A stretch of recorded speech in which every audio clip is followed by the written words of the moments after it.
Right now on Morning News Now, President Trump's controversial crackdown on immigration heading to court as Venezuela agrees to accept deportees for the first time in weeks. Meanwhile, the president's allies are raising concerns about Elon Musk and his efforts to downsize the federal workforce. We will bring you the latest. Also this morning, pressure and pushback. Senate Minority Leader Chuck Schumer rejecting calls from within his own party to resign over his decision to support a Republican-backed spending bill. Look, I'm not stepping down. The CR was certainly bad, you know, the continuing resolution, but a shutdown would be 15 or 20 times worse. Controversy and renewed calls for new leadership. Plus, fire and rain on this first full week of spring. This morning, crews on the East Coast working to put out several wildfires, and millions of people bracing for more stormy weather from the Great Lakes to the Gulf Coast. We are tracking it all. And prayers answered. This morning, Pope Francis back at the Vatican after 5 weeks in the hospital. The latest on his condition and his message to worshipers. Little bit of good news. Yeah, a welcome sight with Easter now less than a month away. Good to have you with us on a Monday morning. I'm Joe Fryer. And I'm Savannah Sellers, and we're going to begin our show, though, here at home with President Trump's ongoing fight with federal judges over his contentious mass deportation plan, with administration lawyers expected to be back in court today. A 3-judge panel will hear the case. Lawyers for the president will argue he has the power to continue deporting alleged Venezuelan gang members to a prison in El Salvador. It's a country many of the deportees have no ties to. On Sunday, the administration deported another group of Venezuelan migrants, including alleged gang members. But this time, the deportees were sent back home to Venezuela. The government there agreed to a deal to take in their citizens under threat of further U.S. sanctions. NBC News White House correspondent Aaron Gilchrist joins us now with the latest. Aaron, good morning. So Trump administration officials spent the weekend defending their deportation plans. What did we hear from them, and what can we expect from today's big hearing?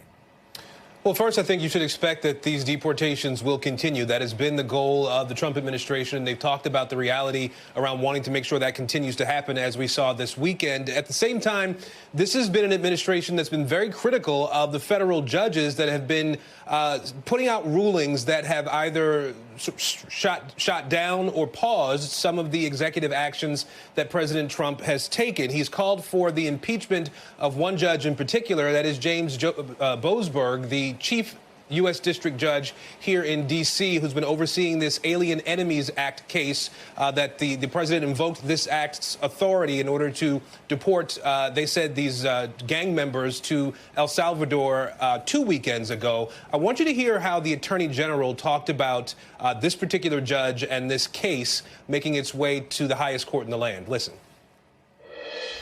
Oh, the Supreme Court will get involved. This is an out-of-control judge, a federal judge trying to control our entire foreign policy, and he cannot do it. He's trying to ask us about national security information, which he is absolutely not entitled to. We are appealing. We will be in court Monday. Again, we will win. We will prevail. So DOJ lawyers are in court this morning to appeal this to the D.C. Circuit, the appeals court here in D.C. We expect to hear arguments today in that case, but we do not expect to get a ruling from this three-judge panel today. That is expected to come possibly in the next coming days or possibly even weeks. This would be a ruling on putting a stay on the original stay that the first judge in this case put in place. It's a little convoluted, Joe and Savannah, as you kind of go back and forth with all of these cases swirling around at the same time. Yeah, Aaron, also, so in addition to judges, NBC News, we're also learning that the president's targeting lawyers or law firms that file lawsuits against his administration. What do we know there? This was a memo that came out over the weekend, kind of quietly, that basically directs the Attorney General and the Homeland Security Secretary to take a look at lawyers and law firms that are filing suits against the administration. And if they deem those suits to be frivolous, that the Attorney General and Homeland Security Secretary should take some action to sanction these lawyers or law firms. There have, of course, been some concerns that in the part of this process where they would also also review security clearances for some of these law firms if they think the cases are unreasonable, that they would really have a chilling effect on the ability of lawyers in this country to challenge anything that the Trump administration may do or is currently doing, which some argue is part of the point here, to be able to pause some of the actions that these law firms are taking so that the president's mandate, as he calls it, can go forward without any legal challenges. The Trump administration has said that these actions are lawful and that these are things that the president has the authority and the power to do. Of course, Joe and Savannah, the concern also coming from comments made by Steve Bannon about these actions, where he basically said, this is someone who's been a real advocate of the president. He said that the president is going to put these law firms out of business. Aaron, away from all these legal fights, there are mounting concerns and questions over the future of Social Security, and that's because of critical comments that Elon Musk has been making recently about the program. Republicans, how worried are they about this, given Musk's huge influence? Yeah, we've heard Elon Musk refer to Social Security as a Ponzi scheme. He said that it is the big program in the federal government right now that needs to be eliminated. There are some Republicans who've said to the White House that they feel like Elon Musk is basically talking too much. He's too out there doing interviews. He's too unscripted talking about these things. One White House official told NBC News that they can understand some of the concerns that GOP members of Congress would have right now as it relates to the worries that senior citizens have about receiving their Social Security benefits. At the same time, officially, the White House is saying, Joe and Savannah, that anyone in this country who is receiving Social Security benefits will continue to receive those benefits, but they should expect that Elon Musk and his Doge team are going to continue within the Social Security Administration looking for, as the Trump administration has phrased it, waste, fraud, and abuse, but seem to be leaning into this notion that they do not intend to cut benefits, particularly for seniors in this country, Joe and Savannah. All right, Aaron Gilchrist. Aaron, thank you. Well, amid the president's ongoing battle with the judicial system over his broader deportation plan, judges have been weighing in on individual cases against immigrants brought by the Justice Department. NBC News senior Homeland Security correspondent Julia Ainsley followed the case against one man that a federal judge in Virginia dismissed as, quote, petty. The Trump administration telling NBC News they can and will continue to deport immigrants to this maximum security prison in El Salvador if they have final orders of deportation. So we're heading to a hearing for a man who could be impacted.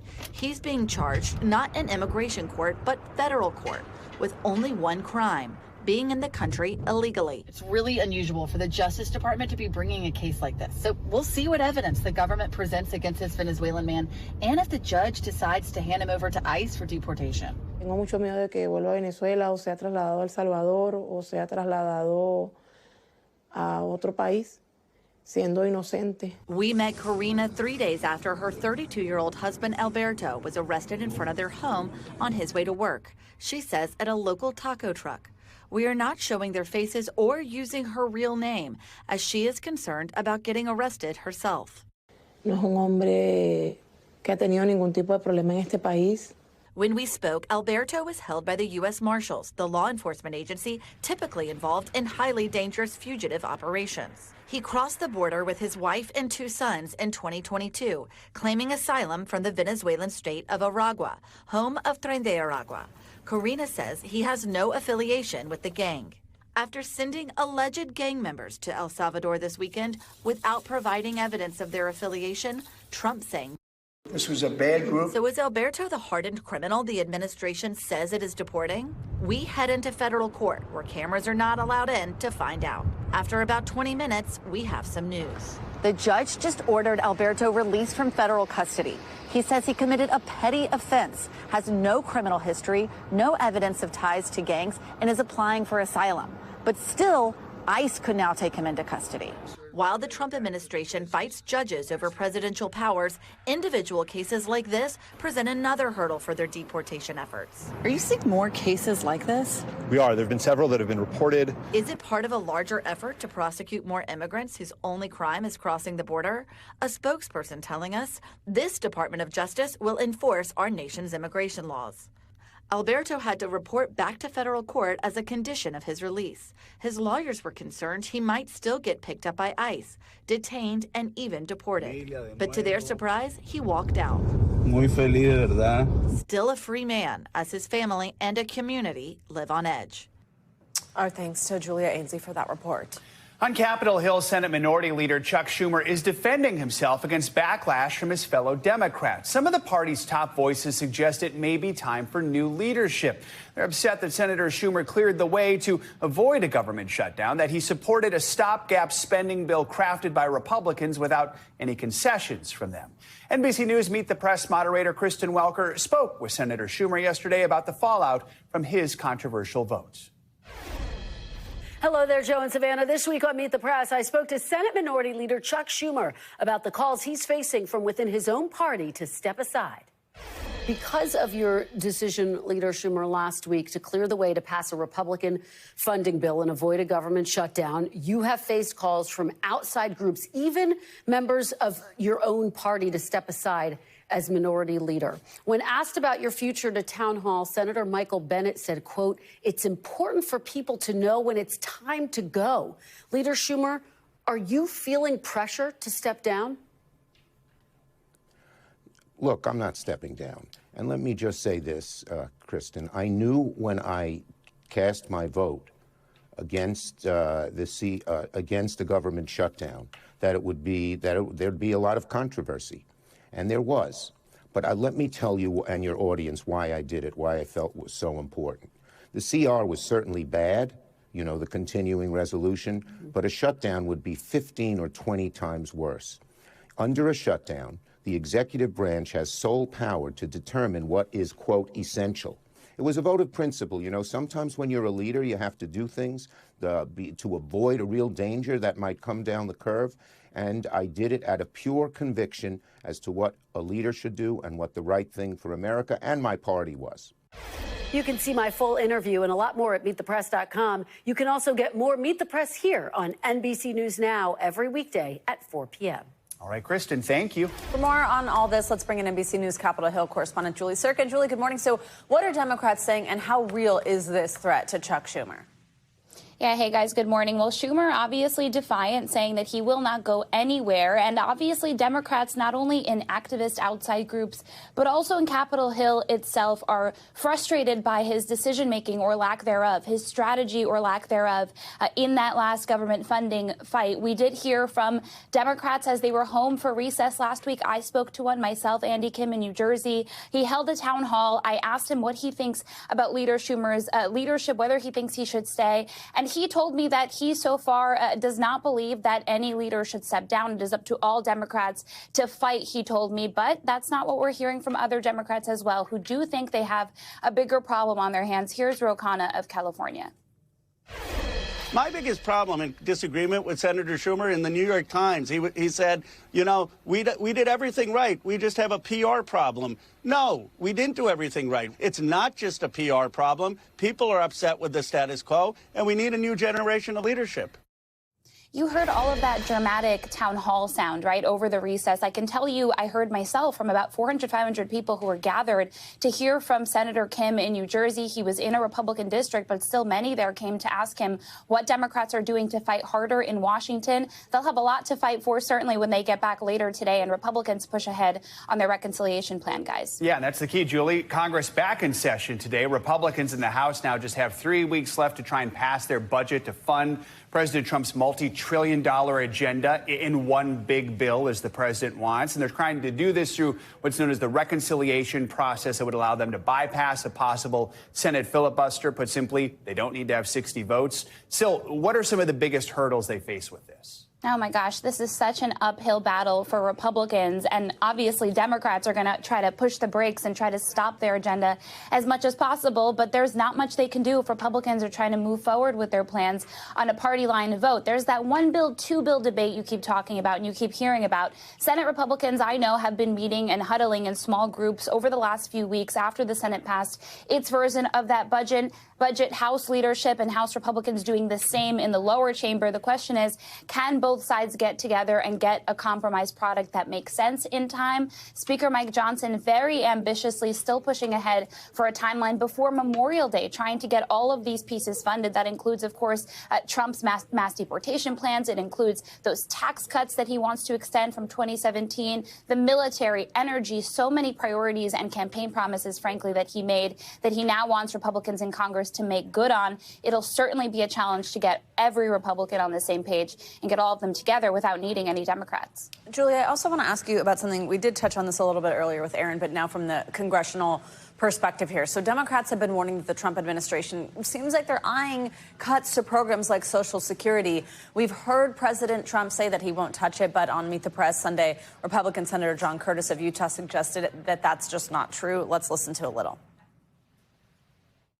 We're not being honest when we look people in the eye and say we're not going to touch it. If we don't touch it, it touches itself. You know that, right? That's not being honest with the American people. And I think that's one of the things that makes them not trust us, when we say something that they just know is not true. Now, Senator Curtis said he plans to unveil a proposal to change Social Security a couple months from now. What are the changes that are being considered and who would they impact? Well, there's two things. There are bipartisan efforts, and there have been, to save Medicare, to save Social Security, rather, to make sure that it remains solvent, because currently it's going to run out of money in the last decade at some point. And this is something that members of Congress take seriously. The problem is it is not a popular issue. It is not popular to tell the electorate, hey, we're going to have to reform some of these benefits or the way it works, which is why we've never seen, or in the last 5 years or so, when Republicans and Democrats have made this push, we have not seen it actually turn into anything that passed or went on the floor, just because it's so unpopular to even talk about this. Now, of course, you have Doge and Elon Musk who are saying on their own that they're going to touch some of these benefits. Musk made some comments about the Social Security program that certain officials in the White House, members on Capitol Hill, did not want him to make and talk about in that way. But you're going to see different efforts, right? You did hear from Republicans. I heard from Republicans over the last couple of weeks who acknowledged, hey, in order to get those deficit cuts, in order to get the impacts to the deficit that we need, we're going to have to cut around the edges, cut around the fat of these entitlement programs. In the Social Security's case, we've already seen Elon Musk and Doge try to make some reforms. For example, seniors can't go online to make certain changes to their addresses, other things that they're eyeing to do that certainly could not be popular. But members of Congress want to try to save this program. The question is, will they be able to do it in a way that garners enough votes for it to pass? Guys. All right, Julie Sirkin, thank you. Former Utah Congresswoman Mia Love died on Sunday. She was the first ever black Republican woman elected to Congress. Love died at her home in Saratoga Springs, Utah, after battling brain cancer. She was just 49 years old. Her daughter revealed earlier this month that she was no longer responding to her treatments. The daughter of Haitian immigrants, Love's political career began when she won a seat on Saratoga Springs City Council back in 2003. She then lost a bid for the House in 2012 against Democratic incumbent Congressman Jim Matheson. 2 years later, she ran again in the district that covers the Salt Lake City suburbs and won. At the time, Love said her win defied the naysayers who suggested that a black Republican Mormon woman couldn't win a congressional seat in the overwhelmingly white state of Utah. Well, the race to contain wildfires burning up and down the East Coast goes on this morning from New Jersey to the Carolinas. In South Carolina, the Table Rock fire has grown to over 1,300 acres. That was by last night. While in North Carolina, multiple fires forced evacuations in the western foothills. We are seeing fires in all sorts of unexpected places. Tinder dry conditions fueled a wildfire in southern New Jersey. It has scorched more than 2,000 acres, but firefighters are now getting the upper hand. That fire now 80% contained. NBC News correspondent Kathy Park has the latest from South Carolina. Good morning. The rain is starting to fall in the area, which is certainly some welcome news because the Table Rock fire is still burning. It started on Friday. It has jumped to more than 1,000 acres with no containment. But crews have been working tirelessly through the weekend trying to get an upper hand. But since conditions have been so dry, any shift in the winds can actually fan these flames. Meanwhile, in neighboring North Carolina, we are tracking 3 active wildfires. There are mandatory evacuation orders in place for the western portion of the state. And meanwhile, farther up north in southern New Jersey, the Wharton State Forest Park, That fire there has been mostly contained, but not after scorching more than 2,300 acres. But back here in the Carolinas, once again, the rain is starting to fall, which is certainly going to help with the firefight. But officials are saying that another challenge is actually dealing with the debris and downed trees from Hurricane Helene 6 months ago. It's actually fueling some of these flames. Back to you. All right, Kathy Park, thank you so much. Let's get a check on the forecast now in places battling those fires and more with your Morning News Now weather. Michelle Grossman is with us today. Hey, Michelle, good morning.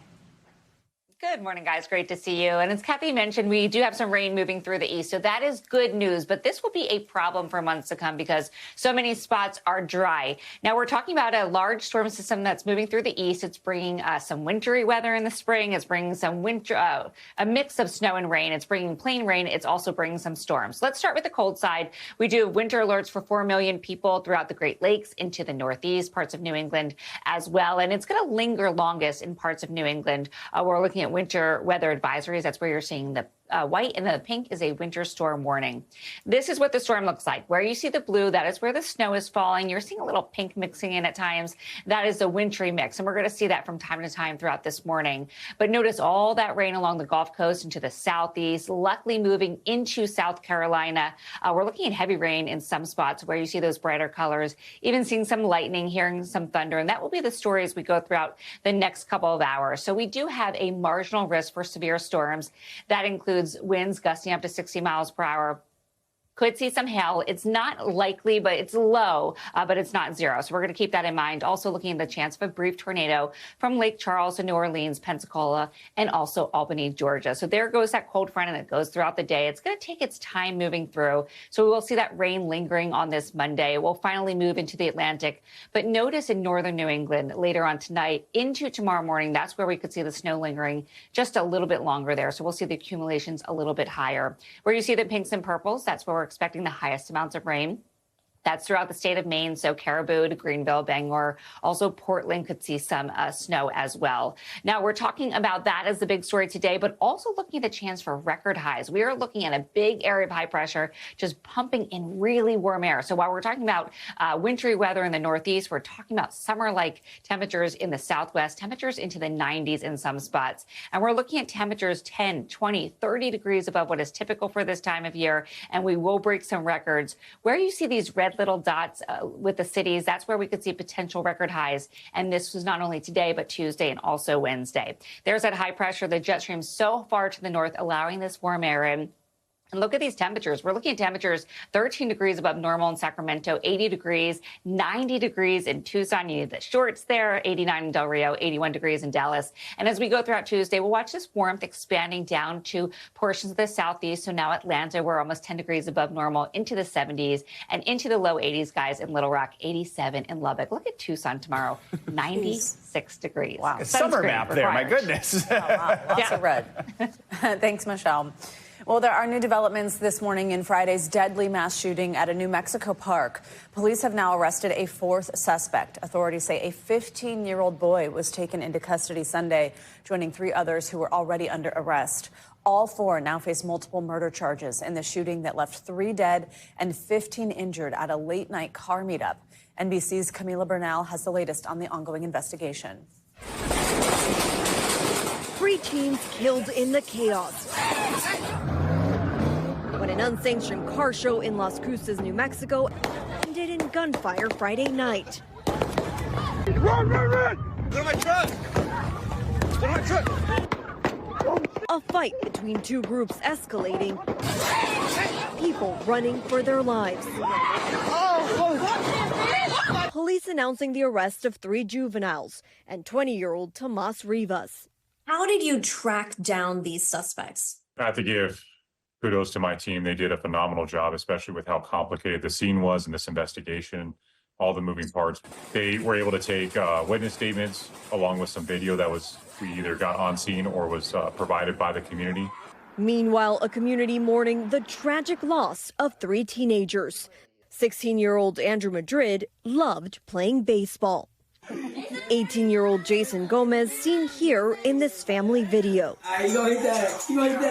And 19-year-old Dominic Estrada went to the church led by Pastor Carlos Ivan Alvarez. It has been a devastating weekend for our community. Right now, it's time to bring strength and comfort to hurting people. A community now grappling with how to move forward after this senseless act. Camila Bernal, NBC News.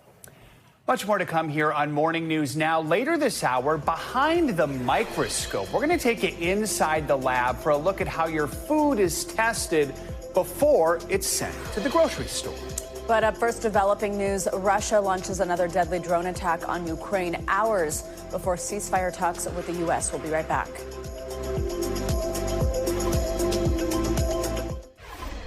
We are back with Israel's intensifying military campaign in the Gaza Strip. Health officials in Gaza say that Israel's military struck the largest hospital in southern Gaza overnight.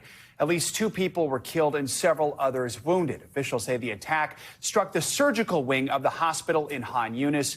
That hospital has been overwhelmed with patients since Israel broke a ceasefire with Hamas nearly 1 week ago. This comes as officials in Gaza have announced that the death toll in the enclave is passing a grim new milestone. They say more than 50,000 Palestinians have been killed since the beginning of the war, including nearly 700 people in the past week alone. For more on this, let's bring in NBC News international correspondent Matt Bradley, who joins us from Tel Aviv. Matt, good morning. So it has been nearly a week since Israel ended the ceasefire with Hamas and that large-scale attack that marked one of the deadliest days of the war. What is Israel's military saying it has achieved so far in this renewed offensive? Yeah, Joe, it's a really interesting question because, I mean, a lot of what we're hearing from the IDF, Israeli Defense Forces, is that, this is sort of more of the same. It sounds like this is about what we were seeing in terms of the level of fighting from before the Israelis broke that peace treaty, or the treaty, that was inked back in late January. But there is a distinct difference. We just saw that the head of Hamas's financial affairs, Ismail Barhoum, he was killed in that attack that you just mentioned on that hospital. Now, that's a man who wasn't necessarily in charge of day-to-day fighting operations, and a lot of the people who've been killed, Hamas high-level officials, over the past week since Israel broke that ceasefire are basically administrators. They're people who are in charge of internal security, essentially imposing discipline on people who might be dissidents against Hamas inside the Gaza Strip or within Hamas's own ranks. And there are people like Ismail Barhoum, who was in charge of finances. So it looks as though, and this is something that the Israelis haven't actually said, but a lot of media personalities and people who are observers have pointed out, it looks as though the Israelis are definitely turning their guns on those who are actually in charge of the Gaza Strip as a political entity rather than just as a military force as it opposes the Israelis. But there's another important distinction that we're seeing. The Israelis last week threatened that any land that they took until Hamas gives up those last several dozen hostages are going to be taken permanently by the Israelis and annexed to Israel. So that's an appreciably different approach to the fighting in the Gaza Strip than we saw before. Matt, as Israel's military does these operations in Gaza that you're telling us about, they've been issuing evacuation orders across the Strip. But what's being said about the situation on the ground, about the amount of warning time? Yeah, I mean, the real issue here isn't necessarily the amount of warning time. That I haven't heard much about that. The real issue here is about the circumstances in the Gaza Strip, because this time the Israelis have fully cut off all aid to the Gaza Strip over the past several weeks, long before they launched that renewed offensive into the Gaza Strip, again, breaking with that ceasefire. They've also cut off electricity to a very crucial desalination plant that was essentially the only thing that was taking electricity from the outside. Most of the Gaza Strip is run on generators. So that means that a lot of Gazans are facing an acute lack of fresh water. And we've heard from aid agencies saying that without that desalination plant, many Gazans aren't getting access to fresh water and they're resorting to brackish water. Guys? And Matt, as we've been discussing, Netanyahu is facing growing criticism in Israel, with hundreds of protesters gathering outside his office and residents in Jerusalem over the weekend. What's the message they're trying to send to Netanyahu's government with these demonstrations? Yeah, a lot of this has to do with the fact that the Israeli government decided to throw aside that treaty and to move back into the Gaza Strip, which a lot of these protesters say is putting the lives of those remaining several dozen hostages, of whom more than half of them are already dead, in the Gaza Strip in danger. But a lot of the anger is stemming from what is seen here, especially in Tel Aviv, as Benjamin Netanyahu trying to expand the powers of his presidency against the judiciary and other branches of the Israeli government. Now, this is a form of protest and an avenue attack against Benjamin Netanyahu that predates those October 7th attacks from 2023. There were protests against Benjamin Netanyahu's attempts to try to subjugate his judiciary here in Israel all throughout the summer of 2023. And we're seeing that again because Benjamin Netanyahu is trying to fire two senior judicial officials, the head of the Shin Bet, the internal disciplinary legal agency, and the attorney general. All right, Matt Bradley in Tel Aviv. Matt, thank you.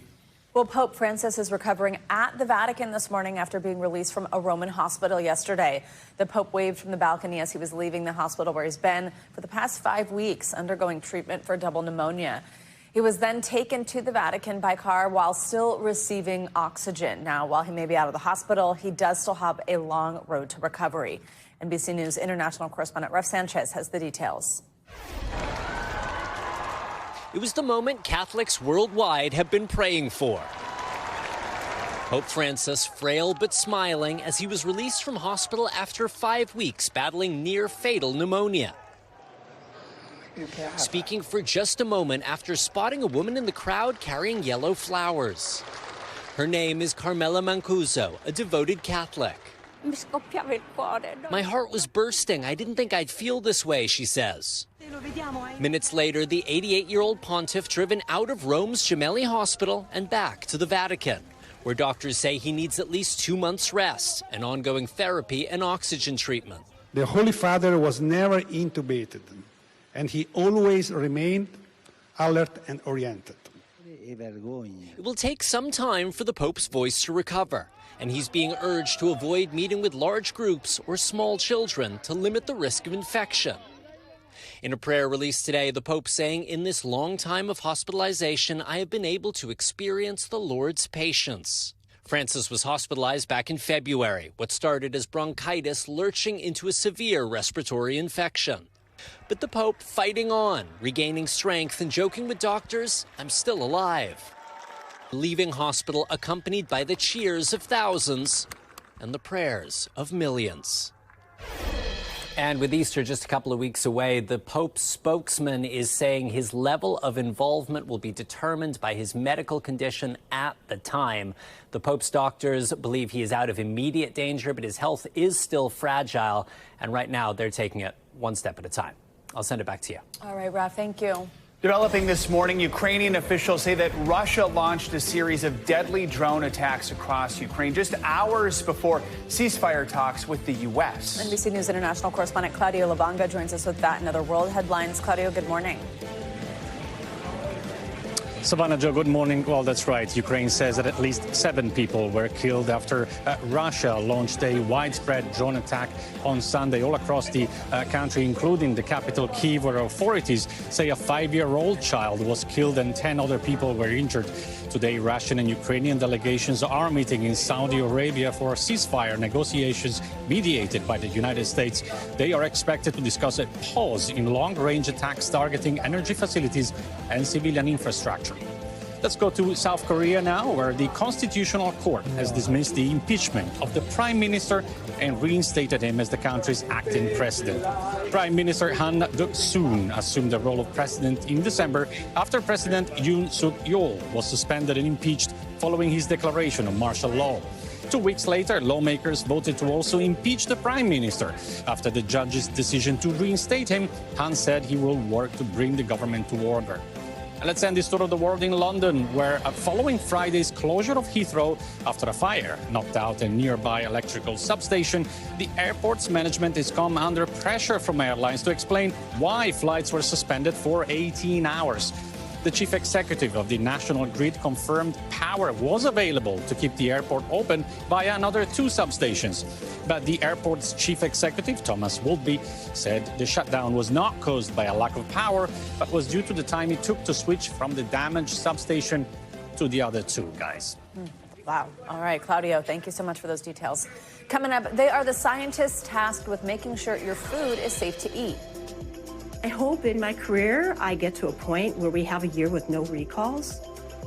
When we come back, a look at the testing process that takes food from the farm to your dinner table. Also, coastal concerns. We're going to take you to the shores of Southern California, where researchers are looking into a spike in sick sea mammals. Next. We are back with a rare behind-the-scenes look at a food safety lab in the U.S. These facilities test our food for potential contamination before it hits grocery store shelves. The goal is to prevent food recalls and reduce the risk of foodborne illnesses. NBC News correspondent Ann Thompson takes us inside. We are tracking a deadly listeria outbreak tonight. A salmonella outbreak from tainted cantaloupe. A health warning tonight. A massive meat recall. It's an all too familiar headline: food contamination. Something Jody Juergens tries to stop before products ever get to the store. Anybody who makes food would use our testing. And what goes on over here? We got rare access to one of the 6 labs the 30-year veteran runs for testing giant SGS. On her most wanted list, Salmonella, Listeria, and E. coli 0157 in food and the plants that produce them. You see that green sheen? Is that E. coli? That is. Juergens and her team run thousands of tests a year using incubators, DNA technology, and old-fashioned Petri dishes to confirm the findings. How often do you find salmonella or listeria or E. coli?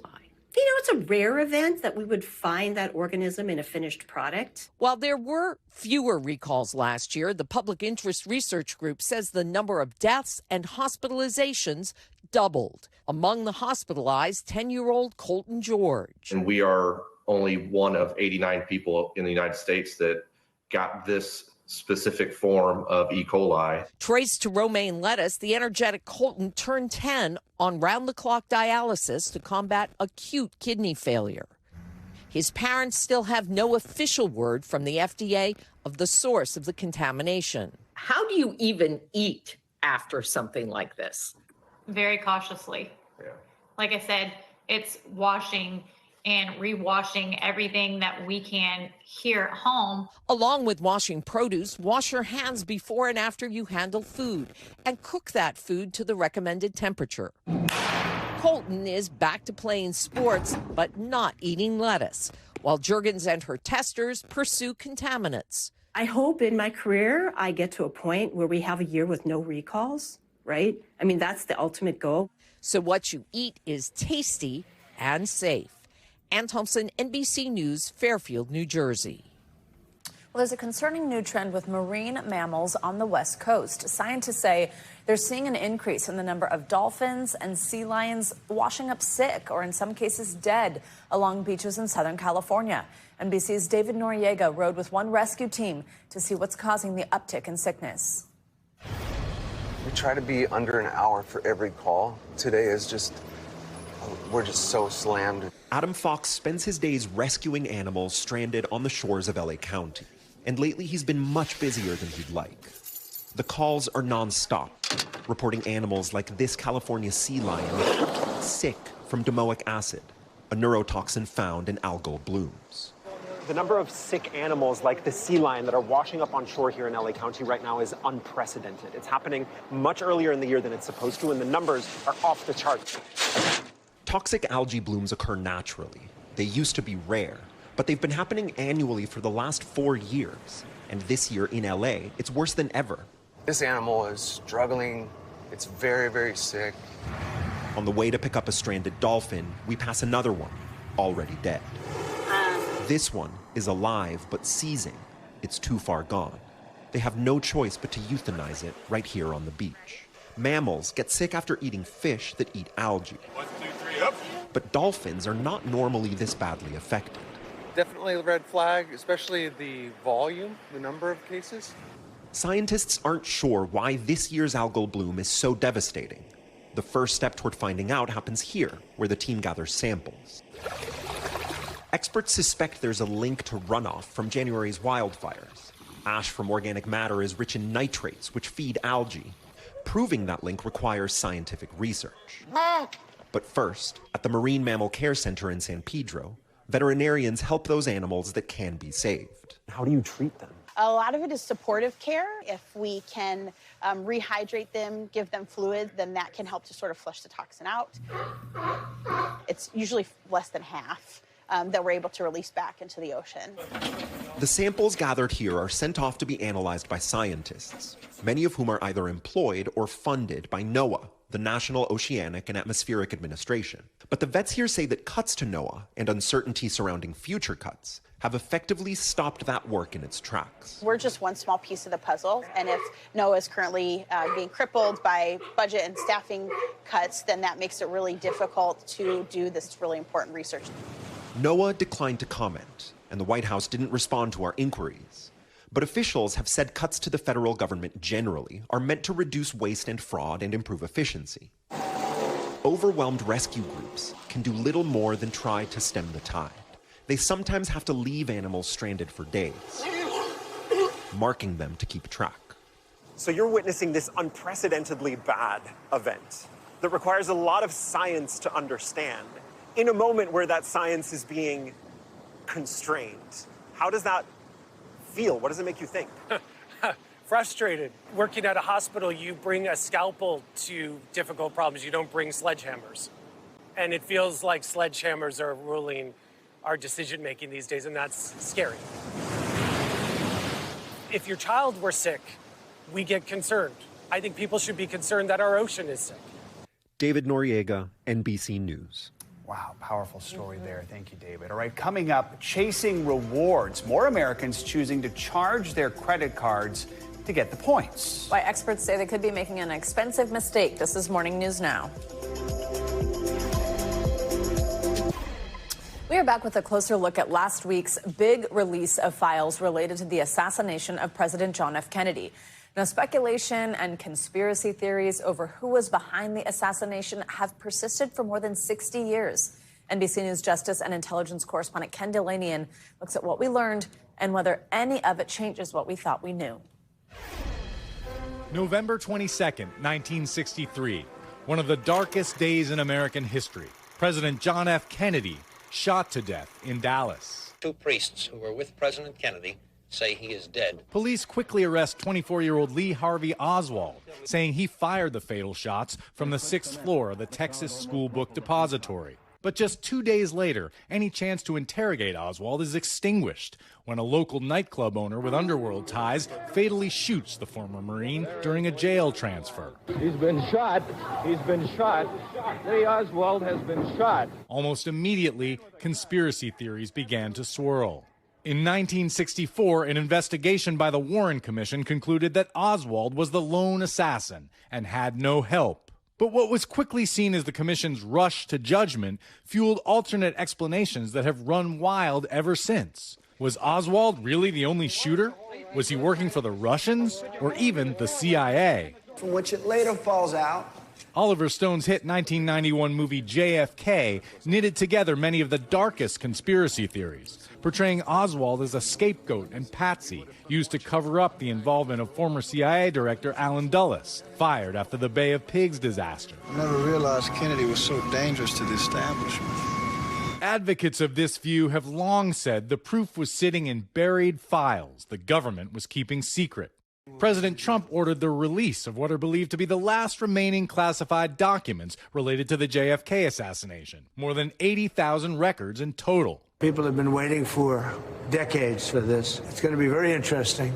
So far, though, scholars pouring through the documents say they have seen no hard evidence to support a larger conspiracy to kill Kennedy. Still, they say the records reveal new details about just how much the CIA knew about Oswald, who at one point had defected to the Soviet Union. Wonderful job. Larry Sabato, who heads the Center for Politics at the University of Virginia, has been studying the JFK assassination for decades. The CIA lied and lied and lied about what they knew about Oswald. Personally, I think it's unlikely that rogue elements did it, but I do have that suspicion. Sabato's students have been combing through the records for clues. We don't necessarily know what went down that day, but at least for me and a lot of the other people in this class, we have a lot of questions and we don't think the story that we've been told is the full story. And many would agree.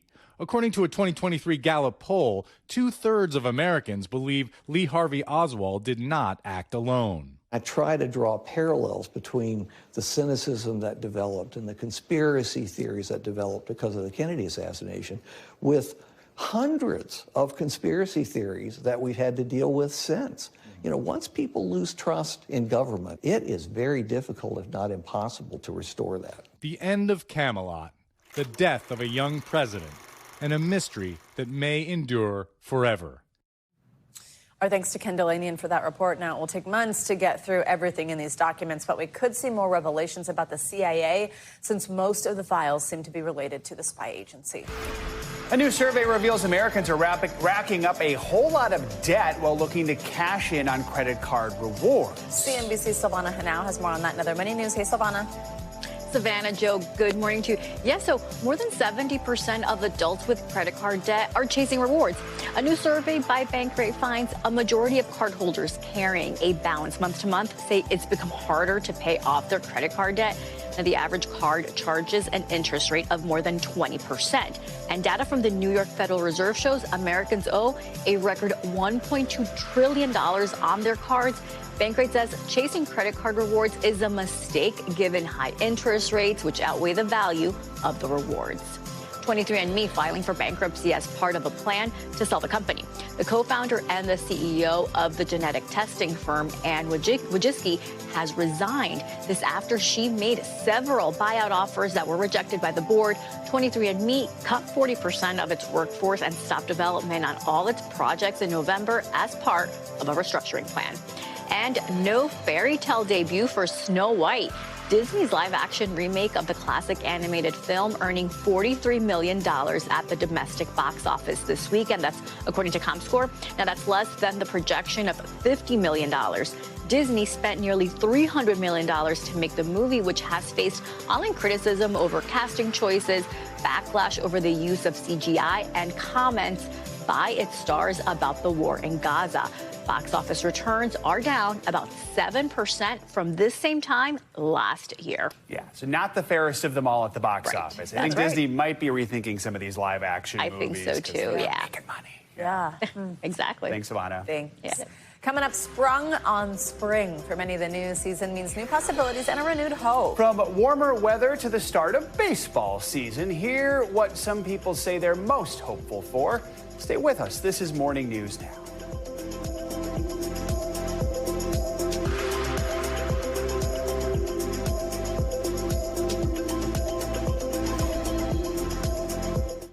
Finally this hour, hope springs eternal. Last Thursday, the sun's rays fell directly on the equator, an astronomical phenomenon known as the vernal equinox, which is just a long way of saying spring's here. Well, NBC News asked people what they look forward to as the weather warms up and a new season brings new possibilities. NBC News Now anchor Hallie Jackson has their answers. Hey there. In these first days of spring, a heartwarming story about new possibilities and having something to look forward to. It's a time of blossoms and new beginnings. A nation weary of winter, now waking up to spring. I see no matter how the temperature changes, no matter what the news says, no matter what happens, the buds are coming up. I'm looking forward to kind of just the sun for spring. I'm looking forward to getting out and about, not having to wear a bunch of clothes. I'm really excited for it to start warming up. This new season, jump-starting joy. I'm looking forward to going to the Yankees. I'm looking forward to everything blooming in New York. I am looking forward to the weather changing and taking long walks with my dogs. It's fantastic. It reminds you that there are good things in the world. And love is blooming, too. My long-distance girlfriend recently moved into the city, so I'm excited to spend more time with her in person. Seeing my granddaughters makes me very, very happy. Coming up is my daughter's second birthday. My partner and I worked through IVF to be able to have her, so I love her very much, Clover Ray. It's a time for celebrating connections. I made a new best friend who's an international student from Spain. Something that uplifts me is my friends and family and seeing them every day.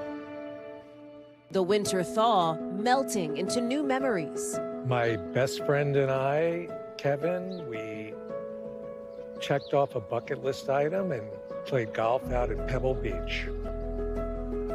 springtime, bursting with so much possibility. I'm going to move to New York City and hopefully get cast on Broadway. The thing I'm looking forward to is creating more health and abundance of health in my life. I'm looking forward to spring and taking my daughter out, and I feel like this is the year where she'll experience the spring for the first time. And so many proud moments. I got accepted to medical school. Wow. Straight A's. Straight A's, I got straight A's. I got accepted into my dream college, so I'm really looking forward to that. Something that's good that's happened to us recently is that we're performing in Carnegie Hall. Also welcoming the warmer weather, our very best friends. Seeing the dogs, petting the dogs, that makes me really happy. This little one, this Paddington bear right here, how can a dog not bring you joy? Longer days mean more light and more warmth. A hopeful reminder to make the most of every precious moment. You know, happiness is inside. It's the joy of being alive, the joy of connecting. In fact, I have tears in my eyes just saying that. I feel so grateful to be alive and to be here. And a good reminder to look for the good, especially as the weather gets a little bit warmer.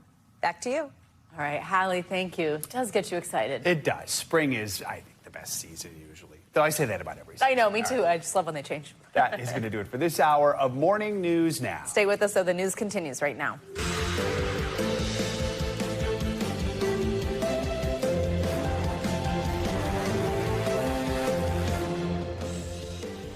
Good Monday morning. I'm Savannah Sellers. I'm Joe Fryer. Right now on Morning News Now, states of emergency, the race to contain dangerous wildfires ravaging parts of the East Coast. Bone-dry conditions and strong winds making it tough for crews from New Jersey to the Carolinas to gain ground on Mother Nature. Is there any wet weather in store for those who need it most? Our Michelle Grossman has the forecast. Also this morning, courtroom clash over one of the Trump administration's most controversial immigration policies. Lawyers for the president fighting to resume those deportation flights after a federal judge stepped in to stop them, at least for now. It all comes amid new skepticism from Democratic voters across America, some questioning Senator Chuck Schumer's ability to lead his party after a federal budget battle that left supporters wanting more pushback from Democrats. How he's responding to growing calls to hand over the reins. Plus, Pope Francis out of the hospital and back in the public eye. He was all smiles as he greeted roaring crowds in Rome on the heels of a rocky 5-week stay battling a severe case of double pneumonia. Is it back to business as usual for the 88-year-old pontiff? We'll bring you the latest from the Vatican. And Wordle is the word. Later in the hour, we're taking you behind the greens for an inside look at the tiny team concocting some of the biggest puzzle games in America, making millions of mornings a little more maddening every single day. Though I find it's what brings me calm every morning is getting to do my Wordle after the show every day. I've never gotten into it. You've never gotten into it. Isn't that funny? I always think about it. I'm like, I don't know if I need. Those who are in it are really passionate about it. We were discussing it at my house over the weekend. You get 3, 4. No, all right. Let's begin this morning with the battle to contain a number of wildfires raging across the East Coast. In New Jersey, crews are making progress containing a massive fire in Wharton State Forest. And in the Carolinas, fast-moving flames have scorched thousands of acres and forced evacuations. NBC News correspondent Kathy Park is on the ground in Pickens, South Carolina with the very latest. Hey, Kathy, good morning.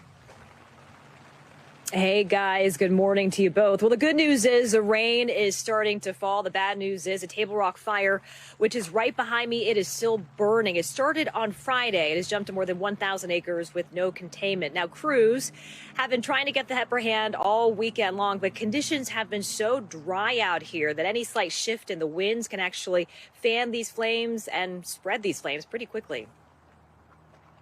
This morning, the race to contain wildfires from New Jersey to the Carolinas is being hampered by dry conditions and strong winds. This has been going all the time, you know.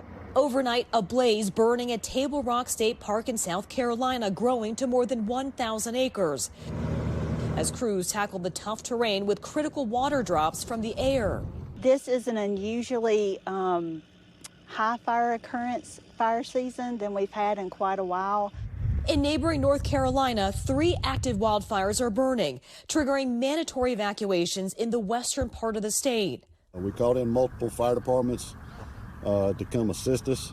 Officials warning residents living close to the flames to leave now or risk being trapped, even killed. Those fires hitting areas still recovering from Hurricane Helene 6 months ago. Farther up the East Coast in New Jersey, a wildfire that erupted Saturday in Wharton State Forest is now largely contained, but not before flames scorched more than 2,300 acres. And the fires aren't the only wild weather. In Mississippi, 2 possible tornadoes touching down on Sunday.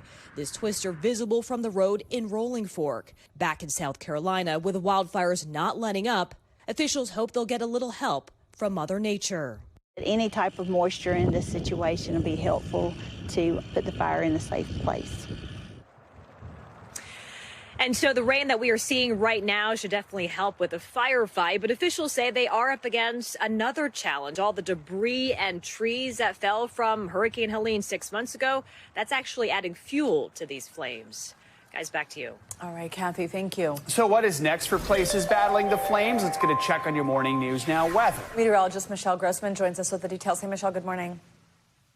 Hey there, guys. Great to see you. And unfortunately, this is going to be a story that we're going to be talking about for months and months because so many spots are dry. But we are watching some rain falling, as Kathy mentioned today. We have a long stretching cold front that's bringing all sorts of weather. We have winter weather, spring snow. We have a wintry mix. We have some storms as well. So to the north, we have some snow. In between, we have plain rain. Some of it is heavy at times. And then to the south, the warm part of the storm, we're looking at strong storms. Another big story, we're looking at record highs throughout the southwest, the south central plains, temperatures into the 90s in some spots. We're looking at temperatures 10, 20, 30 degrees above normal for this time of year. The Pacific Northwest looking at some rain as well. Let's talk about those winter alerts because we do have winter weather advisories. Those are in the white for Caribou, Maine, Portland. We're looking at Syracuse, New York. So where you see that white, that's where we're looking at the chance for some tricky travel this morning. And it looks like the snow will be lingering longer in portions of northern New England. Also looking at some snow in the UP of Michigan. That's been falling for a while. So this is what it looks like on radar. Where you see the blue, that is where the snow is falling. You'll see a little pink mix in portions of New England. That's a wintry mix. Could see some freezing rain in spots. And then you see those yellows and reds and oranges. That's where the heavier amount of rain is falling. And we do have some severe weather in portions of the Gulf Coast into the southeast. We're not expecting extensive severe weather, but we're looking at some strong storms moving through. So a severe thunderstorm watch through 11 o'clock this morning where you see that box there. And we're going to watch that as we go throughout the morning hours. Now, we're looking from Lake Charles to Pensacola, Albany, Georgia. Could see some of those strong storms. With any of these storms, we could see winds gusting up to 60 miles per hour. Hail is a risk, but it's low. It's not zero, though. And we could see a brief tornado or two. This is why. There's that cold front moving through. It'll move slowly, so it's lingering. It's going to be a soggy morning into the afternoon for many. Not a great Monday. It's the Monday of all Mondays, right? We're looking at that line of rain crossing throughout the East Coast and then that lingering snow in portions of New England. Where you see those brighter colors, the pinks and the purples, that's where we're expecting the highest amounts of snow. Could even see up to 8 inches in some spots. That's one of the big stories. The other one is that big area of high pressure in the southwest that is pumping in the heat, and it's pumping in summer-like temperatures. We're going to break records not only today, tomorrow into Wednesday, where you see all these little red dots. That's where we could break some records in these cities. So quite a few as we go throughout the next couple of days.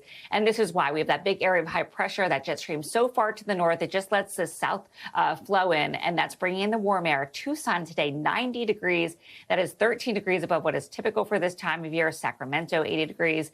Into the 70s in Denver, Santa Fe, 81 degrees today in Dallas. That's 11 degrees above normal. And tomorrow, guys, we're going to see really warm temperatures as well, near 80 degrees in Atlanta and also Biloxi. Back to you. All right. Some of those temperatures are just crazy for this time of year. Michelle, thank you. Well, President Trump's battle with the judicial system over his mass deportation plan continues today.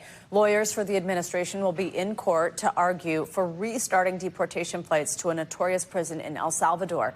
NBC News senior White House correspondent Garrett Haake joins us with the latest. Hey, Garrett, good morning. Hey, Savannah, good morning to you. And yes, a 3-judge panel will hear arguments today from the Trump administration about why they believe the president has the power to continue deportations of alleged gang members to a prison in a country most of them have never set foot in. It's the latest showdown in an escalating fight between the White House and the federal courts, which is now expanding to include attorneys as well. President Trump's clash with the courts intensifying this week as the White House ramps up attacks on judges who've slowed the president's agenda. Attorney General Pam Bondi vowing to take the administration's battle over recent deportation flights of 261 alleged Venezuelan gang members to a prison in El Salvador all the way to the Supreme Court. 261 reasons why Americans are safer today, and that's because those people are now in an El Salvador prison. The president still fuming at the federal judge who temporarily paused the deportations based on Trump's use of the rarely used Alien Enemies Act of 1798. Lashing out at the judge Sunday as a, quote, constitutional disaster. That judge said Friday that the Justice Department's responses to his questions have been, quote, woefully insufficient. Today, an appeals court will hear the administration's request to overturn that temporary pause. We will be in court Monday again. We will win. More than 36 federal court rulings have at least temporarily paused the president's various initiatives. Trump over the weekend expanding his fight from judges to lawyers, issuing a memo ordering law enforcement to punish law firms and attorneys who challenge administration actions in court in ways the White House finds meritless or unfair, including revoking security clearances or canceling federal contracts. It comes as the administration deported another group of Venezuelan migrants Sunday, including alleged Tren de Aragua gang members, this time back to Venezuela, which had long refused to take back its citizens. Border Czar Tom Homan vowing to work around the court-ordered pause to continue deportations. I don't care what that judges think as far as this case. We're going to continue to arrest public safety threats and national security threats. We're going to continue to deport them from the United States. And on a different note, the White House announced yesterday that Second Lady Usha Vance will go to Greenland later this week to learn about the island's culture and traditions. She's even attending the national dog sled race there. Well, National Security Advisor Mike Waltz and Energy Secretary Chris Wright are going too, per two administration sources, perhaps signaling the larger goal here. President Trump has proposed taking over the mineral-rich island, quote, one way or another, citing national security reasons. Greenland's prime minister has blasted the visit, even taken issue with the national security advisor specifically adding, quote, the only purpose is to show a demonstration of power to us. That signal's not to be misunderstood. Savannah? All right, Garrett, thank you. On Capitol Hill, Senate Minority Leader Chuck Schumer is defending himself against backlash from fellow Democrats. Some of the party's top voices suggest it may be time for new leadership. They're upset Senator Schumer cleared the way to avoid a government shutdown by supporting a stopgap spending bill crafted by Republicans without GOP concessions. Democratic voters are also calling on the party to put up a stronger fight against the Trump agenda. NBC News senior Washington correspondent, News Now anchor Hallie Jackson has a closer look. Hey there, good morning to you. You know, Democrats are searching for a strategy on how to take on the president and win over voters. One member tells me they need to figure out how to hammer out a positive message. And right now, one of the biggest targets of the party's frustration, its leader in the Senate, Chuck Schumer, who's insisting now he will not step down. Chuck, resign! The people say it's time! Outside the home of the Senate's top Democrat, we need new leadership. And the time is right now. Pressure from protesters, but New York Senator Chuck Schumer defiant. Are you feeling pressure to step down? Look, I'm not stepping down. Skepticism about Schumer's leadership intensifying after he and a handful of other Democrats joined Republicans this month to pass a funding bill keeping the government open. I knew when I cast my vote against against the government shutdown that there'd be a lot of controversy, but a shutdown would be 15 or 20 times worse. Some now demanding to see more of a fight against the Trump administration. Do I think the Democrats have been effective in rallying the American people in stopping Trump's movement toward oligarchy and authoritarianism? No, I don't. Senator Bernie Sanders fiery at recent rallies with Congresswoman Alexandria Ocasio-Cortez. The pair of progressives drawing big crowds, including, by Sanders' count, 34,000 in Denver alone. We need a Democratic Party that fights harder for us, too. And blasting the billionaires around the president, including Elon Musk, who's leading the charge to slash the federal workforce. Musk's company, Tesla, facing new protests this weekend with boycotts and demonstrations coast to coast. We are not going to be silent. We are not going to sit back and allow him to just run over us. I want the board to take him off as CEO of Tesla.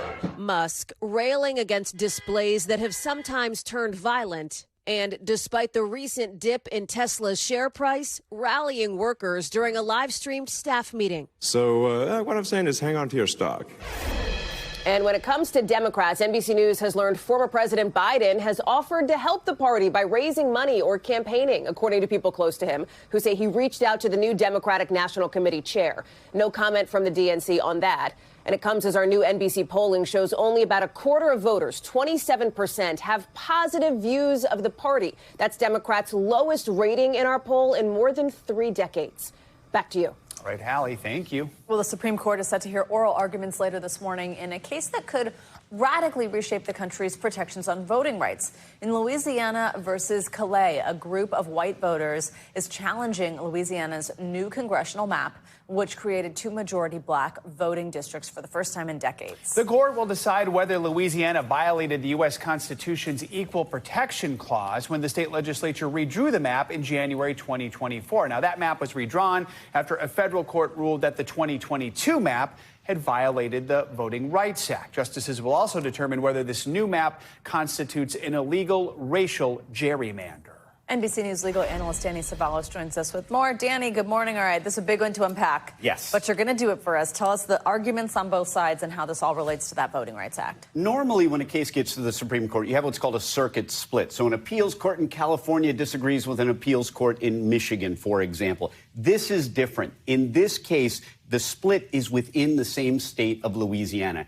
And what happened is one district court decided one thing, the other district court decided the other on this exact issue. But the other tale here is the Constitution versus the Voting Rights Act. In other words, the Voting Rights Act prevents or prohibits redrawing district lines to disadvantage minorities. But meanwhile, over at the Constitution, you can't, under the Equal Protection Clause, favor one group over another group, and that includes race.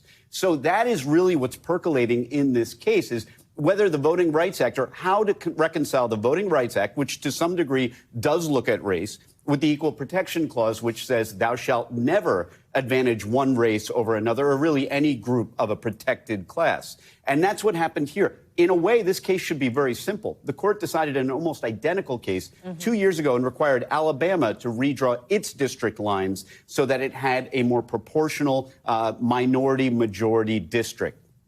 It should be the exact same decision here. However, as we were talking about earlier, Justice Kavanaugh suggested that the Voting Rights Act's protections in another decision should not last forever. So the question is, what is forever? And that's the question. How could this specific court approach this case? What are some of the precedents you expect them to be looking at?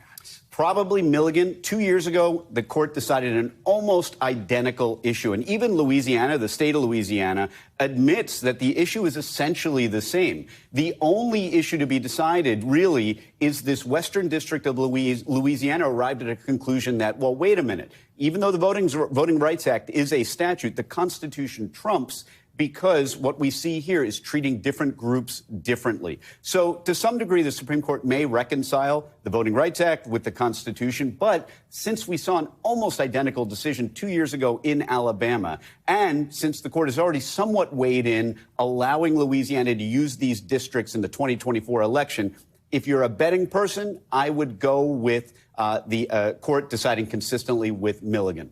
Which would mean what? That the map stays as it's now been redrawn. Exactly, that the map stays as it's redrawn with an additional minority-majority district. In other words, disallowing racial gerrymandering and increasing the number of districts with minority majorities, in other words, black majorities, because Louisiana's population is 1/3 black. So the idea that they have one district that with a black majority seems a little fishy. I mean, either way, implications here, because these types of conversations and questions come up across the country.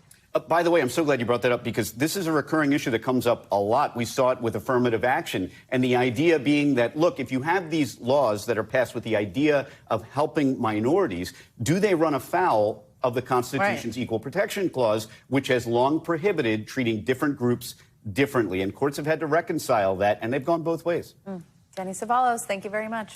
This morning, we're seeing new video of the moments just before Oscar-winning actor Gene Hackman and his wife were found dead in New Mexico. The Santa Fe Sheriff's Office released body cam footage of officers as they arrived at Hackman's home. That's where the couple's bodies were discovered. NBC News correspondent Liz Kreutz has more. Well, hey there, good morning. That body camera footage, which was partially redacted by the sheriff for privacy reasons, does not include any video inside the home, but it does show officers interviewing several key witnesses, as well as a heartbreaking phone call with Hackman's daughter. This, as NBC News confirms, that Hackman's wife survived longer than first thought. This morning, newly released body camera video shows the first moments as Santa Fe Sheriff's deputies arrive at the home of Gene Hackman and his wife Betsy Arakawa late last month. Their bodies still undiscovered inside. Officers peering through a window initially worry about a gas leak. My concern is a carbon monoxide issue. Witnesses emotional as they recount seeing Hackman and Arakawa unmoving on the floor. So then we kept walking, and I seen something laying there. I thought, I want something to see that. Both of them, bro. Sorry. Authorities believe the 95-year-old actor died of heart disease, complicated by advanced Alzheimer's, days after his wife succumbed to hantavirus, a rare virus linked to rodents that can cause respiratory failure. He was in an advanced state of Alzheimer's, and it's quite possible that he was not aware that she was deceased. Arakawa was thought to have died on February 11th, but new cell phone records show that she made several calls to a medical clinic on February 12th, just under a week before investigators believe Hackman died. Their bodies discovered a week later, along with one of their dogs, Xena. Real sorry for your loss. Thank you. Body cam video also showing a call between officers and Hackman's daughter Elizabeth, where she asked for Xena the dog to be buried with Arakawa, along with another heartbreaking request. Yeah, and if the dog is wearing a collar, could you save that for me? Save the collar? Okay. One small memento for the family as they continue to grieve this devastating loss. And in response to a petition by the Hackman estate, a judge has temporarily blocked investigators from releasing any images or video of Hackman and his wife's bodies, the inside of their home, or the dog who died. A representative for the estate cites the couple's extraordinarily private life and says this will also support the family's desire to grieve in peace. Back to you. All right, Liz, thank you. Well, a middle school student in Connecticut is facing hate crime charges after she allegedly attacked two other students who are both Muslim. Officials say a second student was also reprimanded for allegedly instigating the attack. NBC News correspondent Maya Eaglin has the latest. At this middle school in Waterbury, Connecticut, students and staff on edge after a fight that left twin 7th graders, both Muslims, injured, and a 12-year-old girl charged with a hate crime. Well, it's horrific. Farhan Memon is the chairman of Connecticut's Council on American Islamic Relations and has been in touch with the family of the victims. How are those two girls doing today? Well, it took them 2 weeks to get back to school because there's lots of fear about going back to the same building in which they were attacked.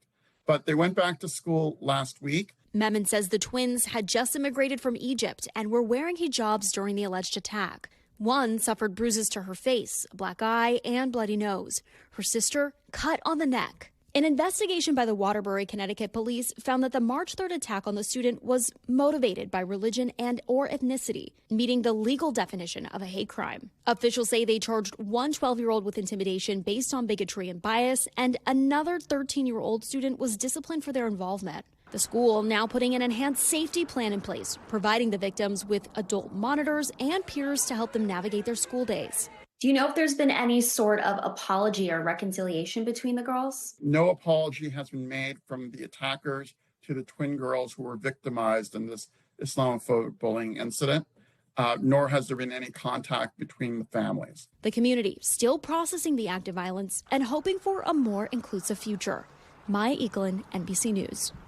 Okay, so if you're like me, you had to wear shoes around the house this weekend to avoid hurting yourself in the shards of broken bracket littering the floor. Yeah, with the first full weekend of March Madness now in the books, we look to the next rounds for both the men's and women's tournaments. Yeah, it was a strong weekend for most of the top seeds, but the stunning loss of St. John's after a magical season is creating plenty of new storylines. And you know what? NBC News correspondent Sam Brockey's here covering it all. Sam and Joe, I'll have you both know I actually watched the game last night. Ooh, Maryland. wow. Yeah. Great game. Yeah, my husband good one. went there. Go Terps. Woo. Hey, Sam. If you're going to pick a game, Savannah, the buzzer beater Right? that sort of set the tone, that's a pretty good choice. Also, how beautifully poetic, Joe, and accurate in terms of how we all feel Yeah. right now with our bracket brackets because the odds of a perfect bracket coming in were 1 in 9.22 quintillion. That scenario went out the window last night when Kentucky defeated Illinois and, according to the NCAA, busted the final remaining perfect bracket. Along the way, guys, all the top seeds advanced, and the emotion of college basketball's top tournament was on full display with, as we were talking about, excitement and those buzzer beaters that had fans on the edge of their seats. Maryland's improbable victory over Colorado State, coming on a last-second shot from freshman Derek Queen, a reminder that passion and heart-pounding action paved the way for the Sweet 16 teams. Go get it, baby! Joyous cheers after Walter Clayton's huge performance to guide 1-seed Florida past the defending champs UConn, as Huskies coach Dan Hurley choking back tears after their chances at a rare three-peat were dashed. What did you tell your team in there? Just love them. I don't think I'll ever love a team more. The other top seeds in each region all advancing. Duke dominant even after its freshman star Cooper Flagg got whacked in the face. I'm all good. I feel pretty good right now. Auburn and Houston also moving on, with Coach Kelvin Sampson epitomizing the spirit of sports, consoling a star player on the other team. And he just told me that, I have a lot of basketball left in my career. He loved me. But the shocker of the weekend by far, the early exit of 2-seed St. John's, with Coach John Calipari taking the 10th-seeded Razorbacks to the Sweet 16. Still playing and still fighting and having fun, and I'm enjoying it. While the women are still finishing up their first 2 rounds, the margins of victory, nothing short of historic for some of the top teams. UConn winning its opening round match by an unimaginable 69 points, trouncing Arkansas State 103-34, and USC cruising past UNC Greensboro 71-25, with Player of the Year candidate Juju Watkins playing on despite rolling her ankle. It's the end of the season. Body's a little banged up, but on to the next. I love that. Nobody cares. On to the next. Last year's champs, by the way, South Carolina did have a tough one against Indiana, but they also won and will be advancing to the Sweet 16. According to the NCAA, there are more than 250 perfect brackets still on the women's side. I think it's actually down now to about 140, 150 as of the end of last night. But don't expect that to last. On a positive note, Warren Buffett just handed out his first ever $1 million reward in the Berkshire Hathaway pool for someone who got 30 out of 32 games right. And it only took some 70,000 entries to do it. This has been going on, guys, for like a decade. Originally, you had to get all the Sweet 16 teams right. Forget about getting all the games right. 9.22 quintillion. No one got the Sweet 16, so they had to lower it to 30. $1 million for 30 out of 32? $1 million. Wow. So someone's like finally just I got to enter there that, we go. whatever that is. Oh my God, I wouldn't have done it, but yeah. Not a chance. Thank you. Much more to come on this hour of Morning News Now, including the importance of preventative care for women most at risk of cervical cancer amid a pretty concerning rise in cases in certain age groups. First, after the break, cheers and smiles in Rome yesterday as Catholics celebrate Pope Francis, now out of the hospital after battling a severe case of pneumonia. So what's next for the 88-year-old pontiff? More on that next. We're back with a major update on Pope Francis's health. The 88-year-old pontiff is back at the Vatican this morning after his 5-week hospital stay for double pneumonia. Before he was discharged, he made a public appearance, his first since his health crisis. The Pope waved at well-wishers, even made a short statement. NBC News correspondent Kelly Cabella joins us now with the latest. Kelly, good morning. Good morning to you both. Yes, Pope Francis is spending his first morning in more than a month back at his Vatican apartment today, but he is not yet fully recovered. And with Easter just a few weeks away, it's not clear whether the Pope will be strong enough to lead the faithful. Cheers for a smiling Pope Francis Sunday, waving from his hospital window, his first public appearance in more than a month. Grazie a tutti. The Pope, his speech weaker, saying thank you to the crowds below. I did see the Pope. It was actually quite a wonderful experience. It's a blessing to have this happen on our trip. The 88-year-old pontiff released from Rome's Gemelli Hospital, waving from the front seat of a car as he returned to the Vatican after a 5-week stay, treated for life-threatening pneumonia in both lungs. The Holy Father was never intubated, and he always remained alert and orient. His doctors adding the Pope still needs at least 2 months of rest and rehabilitation. Pope Francis not offering his usual weekly prayer Sunday. And he's still recovering with Easter quickly approaching, the most important event in the Vatican's calendar, and a demanding one for the Pope, who usually leads at least half a dozen masses during Holy Week alone. He is not totally healed. He still has to convalesce for about 2 months. We are definitely at the end of a phase of a papacy, most probably the final phase. Even if he lives for some time, it's very doubtful that he will be able to carry out his duties like before.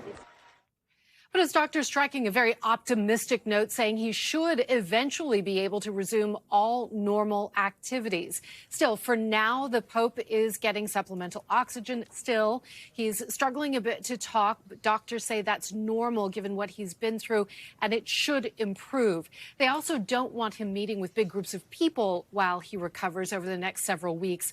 And guys, that could mean him taking on a more limited role for Easter services. Joe, Savannah. Totally understandable. All right, Kelly, thank you. Coming up, an urgent health alert for women on this Monday morning. After the break, what some doctors believe is behind a concerning rise in cervical cancer cases here in America, and why regular screenings can help save a life. That's next on Morning News Now. We're back with a closer look at the rise of romance scams. One cybersecurity nonprofit estimates romance scams led to the loss of more than $1 trillion globally in 2024 alone.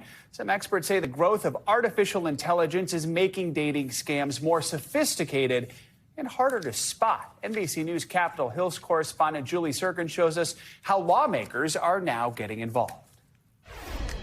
I do want to recognize Beth Hyland. From intimate moments to the halls of Congress. She is a survivor of this heinous crime. She drove 9 hours to be here. It's not exactly the path Beth Hyland saw herself taking. She got divorced in 2019. 4 years later, she thought, maybe it was time to start dating again. So I thought I'd try it. Beth never used dating apps before. But two people at work met their significant others online. And then one day in October, I matched with a man that I found incredibly attractive, and his profile was similar to mine. You thought you were in love? I thought I was in love. We were going to get married. I was looking at houses. I was sending him engagement rings. But this man in the photo wasn't actually who Beth was chatting with. She just didn't know it at the time. Then, after several weeks, he suddenly had a problem. He asked if I would try to transfer the money, if I would log in, and I did. Pretty soon, Beth took out loans for $26,000 and transferred the money using Bitcoin. I mean, why wouldn't I help my fiance if I knew the money was coming back? But the money never came back. So Beth went to her financial advisor. Fortunately, he's trained in romance fraud. And I said, he's like, Beth, I hate to be the one to tell you this. I think you're in a romance scam. The first thing I said is, I am so embarrassed. And he's the one that said, don't be. You would be surprised at how much this happens. It happens so often that it's finally getting the attention of the federal government. And that's what brings Beth to Washington. People reached out to me to say, please look at this. This is what happened to my relative. A bipartisan bill would require dating apps and social media companies to issue notifications to users who interact with accounts that have been banned or flagged for fraud. Government agencies issuing bulletins warning Americans, specifically seniors. The FBI saying it's cost victims billions of dollars over the years. And so much goes unreported. I still get together with my family and we go, did that really happen? April Helm's life purpose now is unlike what she ever imagined. On this episode of Scammer Stories, the Tulsa-based journalist started a podcast dedicated to victims of scams. A quick update on where I stand on my good days and bad days after my mom's scam. There's two versions of my mother. The version of my mother from before the scam was loving, my best friend. After the scam, I was a horrible daughter. Her mother, a widowed cancer survivor, fell in love online. She got a picture from a young man about 40 years old, really attractive, and she said she met someone online, and I could tell that it was a scam instantly. April even did a reverse image search, and it came up as a commonly used image scammers use. But her mom didn't believe her. She put her hands on her head and said, don't burst my bubble, don't burst my bubble. I said, please, just don't spend any money. She said, no. That's your kids' money. I would never do that. But in the end, she says her 70-year-old mother was scammed out of more than $350,000. She lost her home, her car, and eventually her life after falling out of bed. Scammers try to keep you delirious. You're not thinking clearly and you make bad decisions. And now, with emerging AI technology making it even harder to catch scammers, what can the government actually do? America's behind in taking care of our own people. April is skeptical, but hopeful that with more exposure, the country can break up with romance scams for good. Julie Sirkin, NBC News. Well, this morning, a new study is raising concerns about the decline in cervical cancer screenings. Research shows that screening rates dropped 6%. It was up at 47% in 2019, now just 41% in 2023. That report, which was published earlier this month, suggests that declining screening rates are making it harder to detect cervical cancer early when it is most treatable. Dr. Lucky Seekon joins us now with more on this. She's a double board certified REI specialist and OBGYN at Reproductive Medicine Associates of New York and a friend of the show. Dr. Seekon, great to have you with us. So why do you think we're seeing this decline in screenings, first of all? Well, I think there's so many different reasons. You know, in the past 5 years post-pandemic, a lot of people fell off the wagon with regular health screenings and are still kind of getting caught up. There is a lack of awareness, particularly in younger women. Studies have shown that women aged 21 to 29 are probably the least likely to stay up to date on their pap smears, as well as certain individuals from marginalized communities like non-white women or members of the LGBTQ community are also more likely to not be as up to date with their healthcare surveillance. And if you live in a rural area where there's less clinics and less availability of resources, that can also be a factor. And Dr. Seekon, a lot of people might know that there's this tie with HPV. Cervical cancer almost always caused by HPV. There is a vaccine that many women have probably received that was really for that HPV, which can then cause this. Explain that and how the screening works for both of these things and how often it should be happening. So HPV is a virus that's ubiquitous, right? A lot of people lack an awareness of the fact that up to 80 to 90% of men and women will have HPV at least at one point in their lifetime. And this is something that our immune system can recognize and clear, but some cases can be very persistent. And over the course of 10 to 20 years, if it lingers, it can transform some of the cells on the cervix into cancerous cells.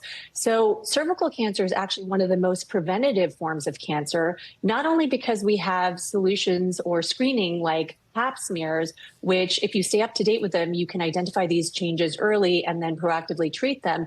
But as you mentioned, there is now a very effective and safe HPV vaccine that protects against 9 different strains of the HPV virus. And this has been shown to prevent up to 90% of cases of cervical cancer, anal cancer, as well as cancers of the mouth and throat. What should a woman ask for at her doctor? What should she know about in terms of when she should be doing something and what she should say? So previously, when the HPV vaccine first came out in the early 2000s, it was limited to girls and women between ages 9 and 26. But now studies have shown that even if you're older, up to age 45, even if you've had prior HPV infections, this can still be an effective preventative strategy. And it's something you should discuss with your doctor, particularly if you find yourself in your 30s or 40s now and this was never offered to you when you were an adolescent. It's important to be up to date with your pap smear. So if you're sitting at home hearing us talk about this thinking, hey, I don't even remember the last time I saw my GYN or had a pap smear, this is your sign to call your doctor today and get back on track because pap smears do save lives. Dr. Lucky Seekon, great advice right there. Call today. Thank you. Great to see you.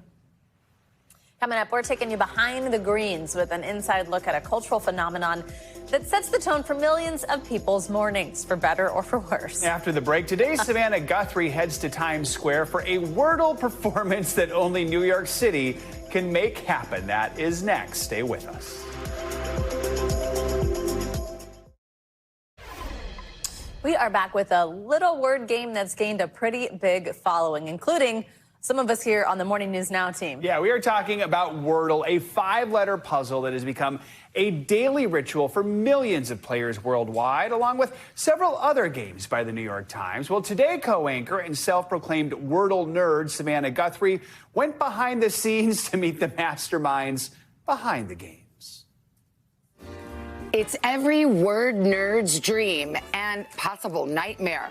A mega-sized Wordle on Times Square's Megazilla screen, and somehow I'm the one solving it. How did I end up here? It all started with a visit to the place where my daily gaming obsession begins. I can't believe it. It's happening. We're here, the center of the universe, master control for New York Times Games. The New York Times Games have become a cultural phenomenon. Since acquiring Wordle in 2022, they've added hits like Connections, Strands, and the addictive mini crossword, turning daily puzzles into morning rituals for millions. Hi there, Tracy. Oh, I'm a hugger. Oh, good. Aren't we best friends? I mean, I do your games every day. And I love you.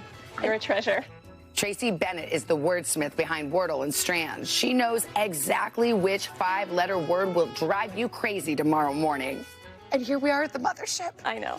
Can I have a look around? Yes. In fact, this is our newsroom. Wow. And we're going to go up to see the games team. So this is where the games begin? This is where the magic happens. Okay. I feel like I'm meeting celebrities right here. Hi. Hey there. Nice to I'm meet Savannah.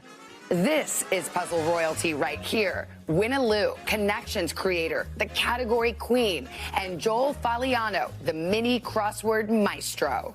We were just testing a Connections board. You want to take a look? I do.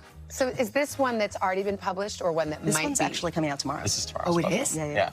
In Connections, you group words into categories before running out of guesses. Simple in theory, maddening in practice. Can I take a crack at it? Yeah, let's do it. You drive me crazy with these things. This is a hard one. This is a hard one. Darn you. Okay, what could this mean? Lumen, ample, poach, dote. Oh, okay. Do you get it? I did get it. Okay, what is it? It's so hard. Okay, so lumen, if you change the second letter, you can get another. Lemon, apple, peach. The second letter, date. Date. I hate it when you do this. Can I just say that on behalf of Americans, we hate it when you do this. That whole change the second letter routine is the worst. I'm sorry. And also the And best. also the best. But, Very clever. But mostly the worst. What do you hear most when they find out, okay, you write the mini crossword? So a lot of people want to tell me about, like, oh, I keep in touch with my friends from college, or me and my grandma every day share our Wordle scores with each other. Oh, yeah. And that's how I, like, check in with her. To me, that's super gratifying. To me, that's, like, the whole reason we do this. Are you competitive? I mean, a little, but I'm against a person who's so fast that it's incredibly demoralizing. Yeah. Carson Daly's wife. She does the mini in 20 seconds every day. Do you want to solve them? Yeah. All right. Speaking of demoralizing, the next minute was the most demoralizing of my crossword career. Woo! God, that is terrible. I'm embarrassed. No. Don't show it. No. This is the worst score I've ever had. But Joel had a takeaway tip. So a lot of people solve the mini like a quiz. They go one across, then they go to the next one, then they go to the next one. That's the wrong way to solve the mini. You want to, once you get an answer, check the crossing letters right away. Oh. It'll make a faster time. The only thing is, you got to arrow fast on your phone. That's your problem. That's not my problem. Spoken like a true evil mastermind. And even more perplexing, the handwritten notebooks of game-making secrets. In the beginning, I was sort of brain dumping a bunch of like potential categories, and then their members. Sorry, I also got coffee stains and other weird stuff. So. Oh, trig! Don't do trig. Have you done a trig category? I think so. How dare you? That's triggering. With my head filled with puzzle secrets and strategies, the games team had one final surprise. Wait, what? Yeah, we thought you might want to solve today's Wordle on Times Square. And just like that, my cozy behind-the-scenes tour turned into a very public test of my puzzle prowess. Okay, my first word is share. Yes, okay, come on. Oh, not bad, not bad. Okay. The pressure was on. My reputation as a word nerd and my pride all on the line with each letter. What would be good next? Well, give me a second here. That R is in the right place. Yes, hold on. And finally, it became so clear. Alert! Let's go! Let's go! Let's go! Being alert may have helped me solve this puzzle, but nothing feels better than this 5-letter word. G-L-O-A-T. Seems like something you could handle in Times That Square. would be fun, but that'd be a lot of pressure to have that many people watching you try and do the puzzles. So same with the mini crossword. But Connections, I echo everything Savannah said about Connections there and changing the letters. Changing the letter. Like I said, I don't play this. I didn't even know about that. That's crazy. It was lovely. Yeah. All right, foreign automakers are in a mad dash to ship cars to the U.S., all to get ahead of President Trump's next round of tariffs. CNBC's Silvana Hanau has that and other money headlines. Hey, Silvana. Savannah, Joe, good morning to you. So, the Financial Times reporting cargo ships have been dispatched to Europe and Asia with plans to transport thousands more vehicles than usual. Now, some shipping executives say Hyundai and Kia are among those trying to ship more cars ahead of the tariff deadline. Vehicle shipments from Europe rose more than 20% in February. Google has started rolling out new AI features to Gemini Live that lets it see your screen or through your smartphone camera to answer questions about either in real time. So Google confirming the news to The Verge, and the rollout is the latest example of the big lead Gemini has over other AI assistants, as Amazon is preparing a limited debut of its Alexa Plus upgrade, and Apple has delayed an upgrade to Siri. And Apple is working on adding cameras to the Apple Watch to enable AI features such as visual intelligence within the next 2 years. Bloomberg says the cameras will be inside the display, that's for the standard series watch, and on the side for the Apple Watch Ultra. Now, the device would be able to view the outside world and use AI to deliver relevant information, guys. All right. It's kind of like Inspector Gadget there. Yeah, that's exactly what I thought. Thank you. This morning, we are remembering legendary boxer George Foreman, who died at the age of 76. Foreman rose to fame as a heavyweight boxing champion before becoming an unforgettable media personality, promoting his own George Foreman Grill. NBC News correspondent Jesse Kirsch takes a look back at his life and legacy. You may hear him. Down goes Frazier. From his lights-out blows. Down again. To a sizzling second act. The great features of my grill will make meal times faster and easier in your home. George Foreman was an American force. The Texas native won Olympic gold in 1968 before he shocked the boxing world 5 years later. He knocked out Joe Frazier in 2 rounds to become world heavyweight champion. George Foreman is the heavyweight champion of the world. But his reign didn't last long. In 1974, he battled Muhammad Ali in the famous Rumble in the Jungle. In 2016, talking about that fight with Jose Diaz-Balart on Nightly News. What was it like being around Ali back then and there? Oh, yeah, I call it the mugging in the jungle. He took my title from me, and it was a strange thing to fight someone you've admired for so many years. 20 years later, Foreman reclaimed his crown at age 45. Making him the oldest boxer to win the heavyweight championship. The little fame and fortune we get. In retirement, Foreman turned to religion, becoming an ordained minister. Yeah, I have the lean, mean, fat reduced. And his fame skyrocketed as he hawked his lean, mean grilling machine, selling more than 100 million worldwide. It's a real knockout package. Foreman's family honoring his legacy on social media, writing he lived a life marked by unwavering faith, humility, and purpose. George Foreman was 76 years old. Jesse Kirsch, NBC News. Still have my George Foreman grill. Don't use it, but I still have it. So, coming up, a story of rebirth in one of America's most treasured stretches of road. After the break, the California family that's giving one Route 66 ghost town lost to the hands of time a makeover, and it's drawing quite the crowd to a spot you might not expect. More on that next.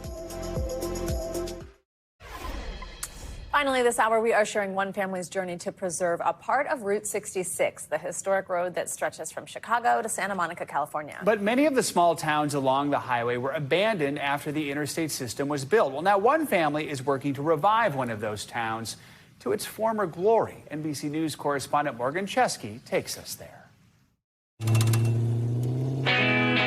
It's the only stretch of road where every mile gained somehow takes you back. Yep, drive down Route 66 long enough, and eventually you'll hit a town, turn time capsule. Amboy, California, or just off the Mother Road at Roy's Motel and Cafe. A devoted few are battling Father Time. I always tell people it's the most popular hotel where you can't yet stay and cafe where you can't yet eat in the world. And yet a curious crowd somehow keeps finding its way here. Long roads like this, it means freedom. To fuel up and fill up, drawn by the imagination of one man with a dream. He comes in the room and he says, "Hey, Kyle, I'm going to buy a town." Back in 2005, Kyle Okura's father, Albert, bought Amboy for $425,000 and a promise to restore the town to its atomic age glory. That decision that he made at that time, no one understood it. They planned renovations for the town's iconic architecture, long a draw for both filmmakers and musicians. I will stand by you forever. From Enrique Iglesias to Olivia Rodrigo herself. Brown guilty eyes and little white lies. And in 2019, they celebrated the rebirth of Roy's iconic neon sign. When you first saw those lights come back on, I was amazed. I could just see how happy he was. But it wasn't long before that dream would go dark yet again. It was sudden, so it wasn't something that anyone was expecting. Albert Okura, beloved father and Amboy dreamer, died at 71. Everything that I did was for him. It was to make him proud. That's been the joy of my life. Now the future of this once grand waypoint is becoming Kyle's own, preparing for a Route 66 birthday, 100 years in the making. When that final project's finished, what would you tell your dad if he was there? What I'm probably gonna do is walk out far in the middle of the desert somewhere and just scream up to the clouds, "Hey, Dad, look at I did it." That's what I would say to him. And then I hope you're proud. I know he is. As another day fades over the Mojave, Okura's dream, like the Mother Road herself, carries on. Morgan Chesky, NBC News, Amboy, California. A beautiful story and just a beautiful legacy. Oh, for real. So cool to see. That is going to do it for this hour of Morning News Now. But the news continues right now. Thanks for watching. Stay updated about breaking news and top stories on the NBC News app or follow us on social media.